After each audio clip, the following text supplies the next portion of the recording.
Committee judicial বিচার বিভাগীয় তদন্তের দায়িত্ব দেওয়ার জন্য কমিটি তৈরি করেছি। মাননীয় এই প্রস্তাব মাননীয় প্রধান বিচারপতির কাছে যাবে। মাননীয় প্রধান বিচারপতি, আমার বিশ্বাস, নিশ্চয়ই সরকারের যেহেতু এটা দায়িত্ব, তিনি সেই প্রেক্ষিতে মাননীয় বিচারপতি জনাব দিলুরুজ্জামানকে আমি এই প্রেক্ষিতে দেখেন আমরা দেখেছি এবং বিশদভাবে আমরা পরীক্ষা নিরীক্ষা পর্যালোচনা সবই করেছি।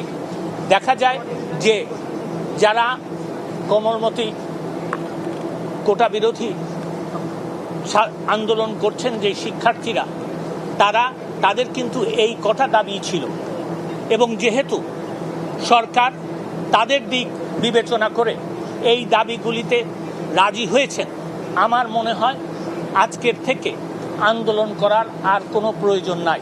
আমি